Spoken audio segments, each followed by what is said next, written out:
We often assume our ancestors were smaller than us, and usually it's true. Out on the northern fringes of the Roman Empire, however, there appears to have been a small population of giants standing guard some 2,000 years ago, at least, if their shoes are anything to go by.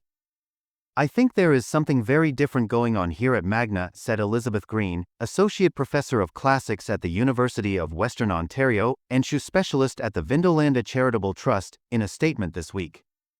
Even from this small sample uncovered, it is clear that these shoes are much larger on average than most of the Vindolanda collection.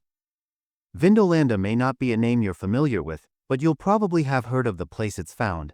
It's a fort on Hadrian's Wall, in the north of England, near what was once the border between Roman Britannia and the wild and untamed Caledonia. Today, the wall lies entirely in England, but it still holds a wealth of archaeological treasure hailing from the Roman frontierspeople who once lived there. A few years ago, for example, excavators uncovered a 1,700-year-old dick pic, carved apparently in anger over some guy named Secundinus. This year, however, appears to be the year of the shoe. Last month, the first few giant shoes were discovered, and now, the collection of ancient footwear has exploded. In total, something like 5,000 leather shoes have been uncovered: men's, women's, babies, soldiers and civilians, from summer sandals to sturdy boots. The newest collection of finds totals 32 shoes, and they certainly stick out from the rest. Kind of literally, actually, 8 shoes have been found with soles measuring longer than 30 centimeters, 12 inches, roughly a UK men's size 12 or US 13. The record-holding largest one in the collection measures 32.6 centimeters, 12.8 inches, that's a UK size 16, and a US men's 17. Those are some big-ass feet. Although we are comparing this new Magna collection, which has not yet gone through the conservation process, with the Vindolanda shoes that have, Green said, even taking into account a maximum shrinkage of up to 1 centimeter to 10 millimeters, it still means these shoes are very large indeed. It's a fun and evocative glimpse into the past, but archaeologists warn we shouldn't take such turnips for granted.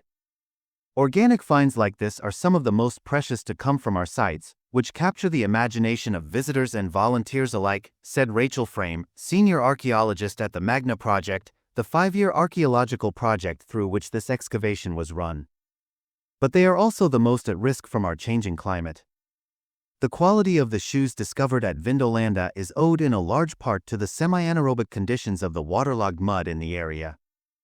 It's an extremely fragile ecosystem, and intense heat or rainfall, both of which are becoming more frequent, strong, and overall likely to occur thanks to climate change, could disrupt it significantly. These thousands of shoes, small and extra large alike, really show us what is at risk if climate change continues to rob us of such vital information, said Andrew Burley, the Trust's CEO and Director of Excavations. It reminds us that not every population was the same, that wide variations between the regiments and people who served along Hadrian's Wall could be cultural and physical.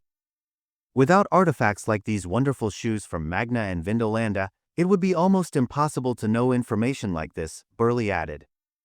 We can only celebrate and marvel at the diversity and differences of these people if we can still see them in the archaeological data we gather today.